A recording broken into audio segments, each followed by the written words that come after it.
Bonjour à tous, ici Emmanuel et bienvenue sur la chaîne Emmanuel K. Aujourd'hui, nous allons parler de l'étalonnage. Avant de vouloir faire cette vidéo, j'étais un peu partagé entre faire une vidéo sur les transitions et faire une vidéo sur l'étalonnage. Après avoir discuté avec quelques membres du groupe des filmmakers sur Facebook, on a pu opter tous ensemble pour une vidéo sur l'étalonnage. Alors dans cette vidéo, je vais répondre aux questions qu'on a l'habitude de se poser souvent quand on débute en vidéo.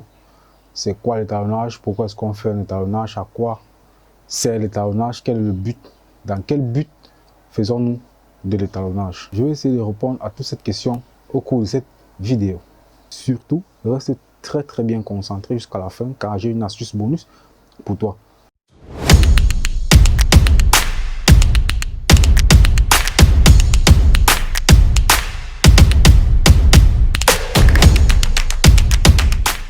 Tout d'abord, ce que tu dois savoir, c'est que l'étalonnage, c'est la phase où on traite l'image, c'est-à-dire on essaie de corriger les défauts dus au tournage, on essaie d'améliorer les couleurs, de donner un style propre à notre vidéo, à notre film.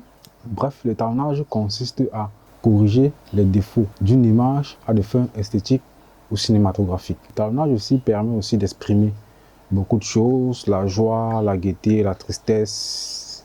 Pour que toi tu comprends ce que c'est que l'étalonnage, j'ai décidé de le faire en 3 parties. Oui, parce que l'étalonnage se divise en 3 parties, selon moi bien sûr. Nous avons l'étalonnage primaire, l'étalonnage secondaire et enfin l'étalonnage final où il est question de donner un look à sa vidéo ou à son film, ce qu'on a l'habitude d'appeler un peu partout dans le jargon anglais color grading. Donc c'est-à-dire c'est l'étalonnage global. Cet épisode, nous allons parler de l'étalonnage primaire. Et pour ce faire, nous allons utiliser 3 méthodes.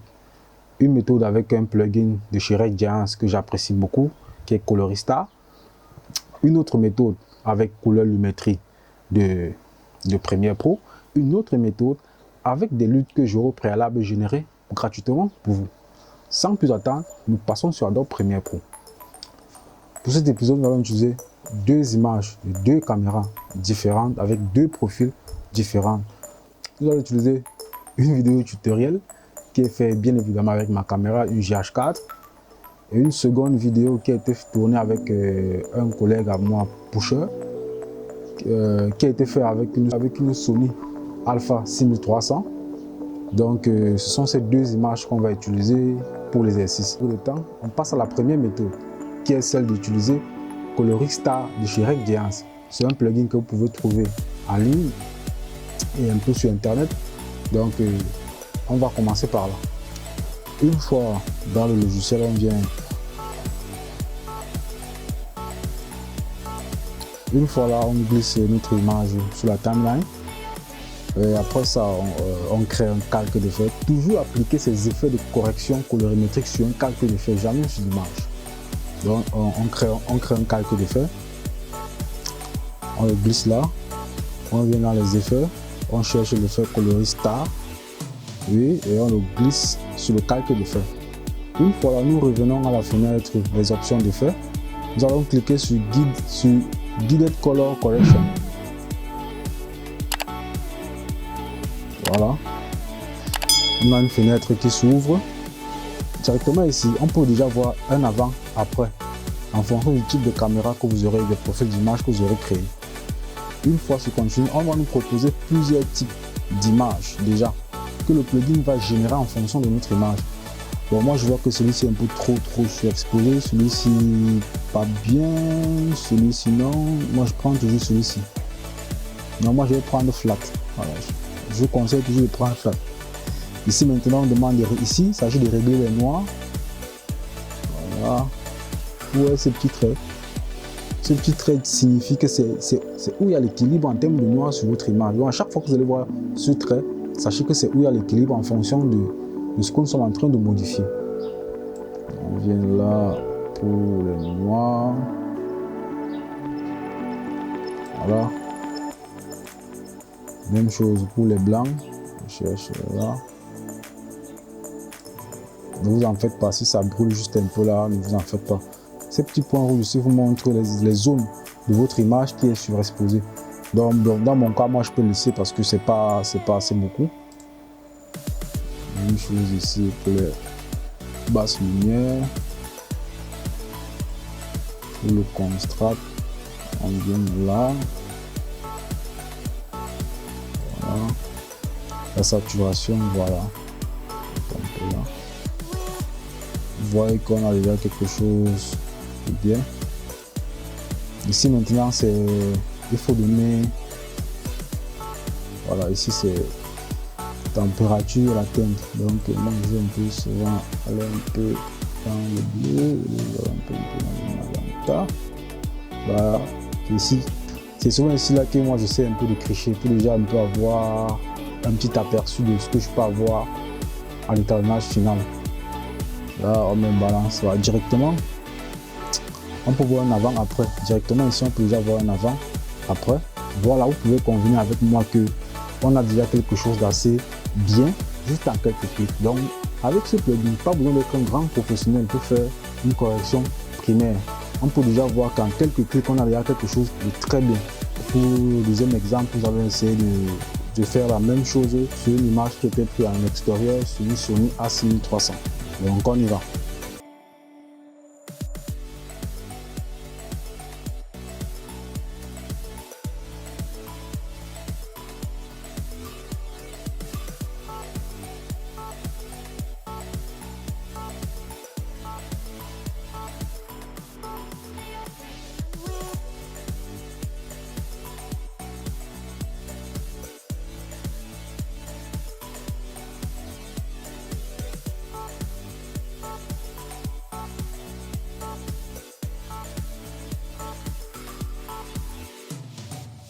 Voilà, c'est tout pour cette première méthode et je trouve que le résultat est assez très correct pour moi.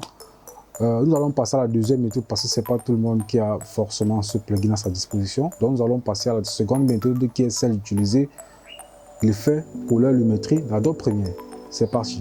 Voilà pour la seconde méthode, nous allons utiliser l'effet lumétrie. Et pour ce faire, nous allons directement dans la fenêtre de travail couleur.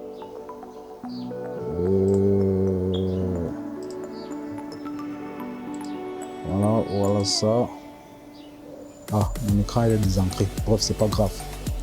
Bon, ici, la première des choses qu'on fait quand nous sommes dans ce palette, que je vous conseille, c'est, vous voyez, est-ce que vous voyez ceci? Ça, c'est vraiment capital et primordial. Donc ici, il va falloir savoir lire ce graphe-ci. Parce que si tu ne peux pas lire ce graphe, vraiment ça sera difficile. Bon, c'est pas compliqué quand même, je vais te montrer. Il faut savoir que une fois dans le métrie, quand tu veux faire un étalonnage primaire, la première des choses, c'est d'abord, la première chose c'est de savoir si ton image est bien exposée ou pas. C'est-à-dire, est-ce que les tons clairs sont à 100 voire plus, ou est-ce que les tons foncés sont à 0 voire moins. Donc pour ça, tout simplement de savoir, ce qu'on a fait, c'est de regarder le moteur de lumétrie. Le moteur de lumétrie, normalement, quand vous venez dans l'option d'effet, c'est juste à côté là. Donc vous cliquez là, vous avez tous ces données. Voilà. Une fois là, ce que moi je vais faire, quand je regarde, je vois dans mes hautes lumières, je suis entre 100 et 90.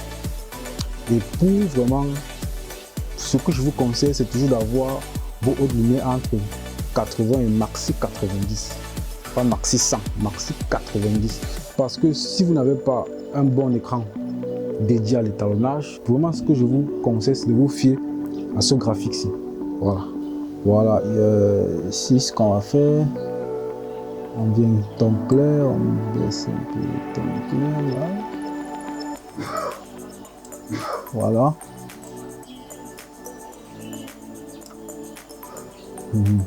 Voilà, c'est bon.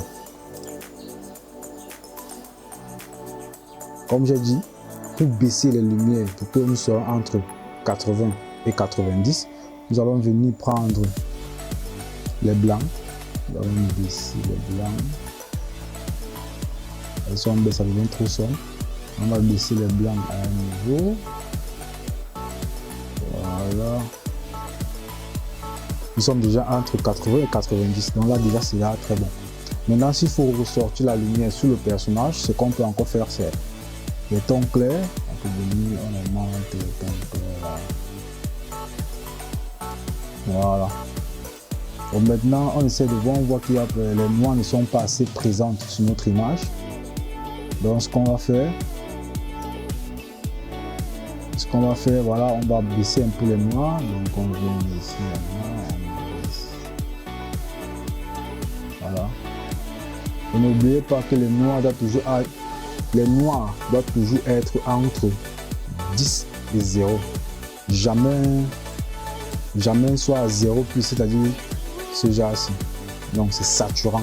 Et on se rend compte que l'image devient de plus en plus trop noire, c'est pas bon. Donc on ressort. Voilà. Ça, c'est parfait. Voilà, une fois qu'on a fait ça, on peut ajouter un peu de contraste. Voilà. Et de la saturation. Et de la saturation un peu. Comme ça, on va ajouter un peu de la saturation. On peut venir en créatif ici. Un peu de la vibrance. De la saturation. Voilà. Donc directement pour y avoir en avant, après, avant, après. Voilà.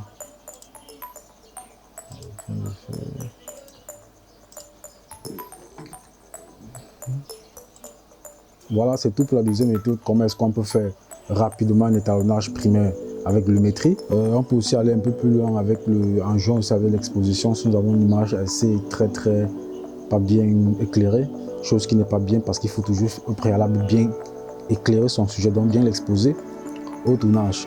Bon, maintenant on va utiliser une troisième méthode et en même temps dans cette troisième méthode je vais vous montrer une petite astuce bonus, comment retoucher rapidement et modifier rapidement une lutte. Vous voyez, par exemple, quelqu'un peut vous mettre une lutte à votre disposition. Il a par exemple utilisé la même caméra que vous et le même profil d'image, mais ce n'est pas les mêmes températures avec lesquelles nous filmons nous tous. Donc maintenant, comment est-ce qu'on rattrape ça rapidement avec une lutte qu'on a au préalable, soit achetée, soit trouvée gratuitement sur internet par-ci par-là. Ça sera ce qui va comporter la troisième méthode. Alors c'est parti. Voilà, pour ce faire, rien n'est plus facile. Je vous conseillerais toujours d'être dans le panneau créatif pour pouvoir importer vos luttes, parce que étant dans le panneau créatif, c'est là que vous pouvez importer vos luttes. Vous avez la possibilité d'importer non seulement les luttes et de les modifier aussi à votre convenance. Donc toujours être dans cette fenêtre pour pouvoir importer vos luttes. Voilà, on vient à parcourir. Vous recherchez l'emplacement dans lequel vous avez mis vos luttes sur... Voilà.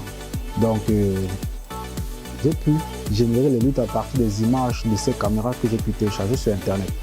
Donc le paquet de luttes sera disponible gratuitement. Le lien sera mis dans la description. Donc sans toutefois perdre de temps, on va aller rapidement. Par exemple ici, comme nous sommes avec une GH4, on va prendre une Panasonic. Nous avons Panasonic VLR pour le 709, Panasonic GH5 pour le 709, nous avons Panasonic GH4 Cinelarc D pour le RED 709, parce que moi je shoot en Cinelarc D. Donc directement, c'est ce fichier lutte que je vais utiliser. Vous voyez directement, ça match directement avec l'image, tout simplement parce que ces luttes ont été générées à partir d'un fichier fait avec ma propre caméra. Maintenant, on va essayer de prendre une autre lutte, je ne sais pas trop, peut-être de la GH5, pour voir si ça marche aussi très bien. Si ça, dans le cas, si ça ne marche pas bien, on va le corriger.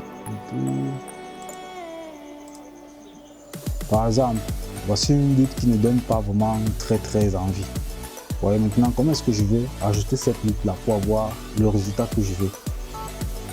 Pour ce faire, rien de plus facile, rien de plus difficile autant pour moi. On peut venir d'abord l'intensité.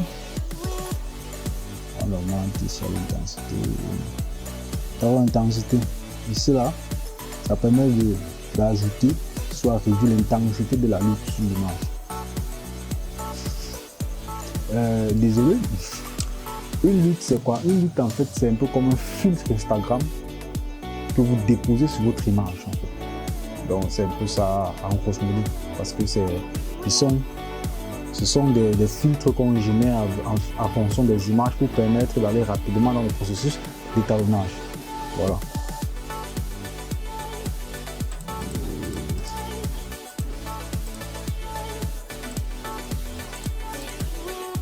Maintenant, quand peut-être j'ai mon image comme ça, si je vois peut-être que ça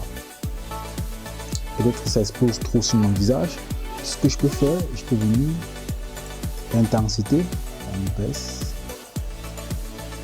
On peut baisser totalement, hein. On peut baisser, donc on peut aller doucement. Vous voyez qu'on a quelque chose de très peu naturel. On parle aussi plus, donc tout ça, ça dépend de votre goût à vous.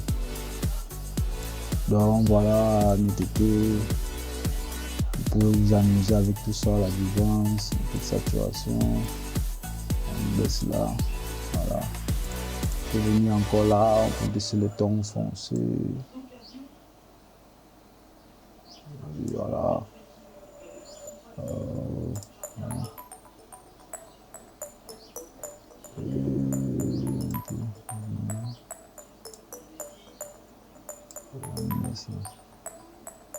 Voilà, ça c'est super, j'adore ça. Donc voilà en grosso modo, cette première partie sur le talonnage primaire sur Adobe Premiere Pro en quelques clics. Pour la deuxième partie, ce sera la semaine prochaine, jeudi prochain. Nous allons parler de l'étalonnage secondaire, c'est-à-dire comment modifier une couleur dans Adobe Premiere Pro. Comment est-ce qu'on modifie la couleur de peau? C'est ce qu'on va voir la prochaine fois. Si cette vidéo t'a plu, n'oublie pas de lâcher un pouce bleu et de t'abonner si tu es nouveau sur la chaîne. D'ici là, portez-toi très bien et à jeudi prochain pour une seconde partie sur l'étalonnage. Ciao!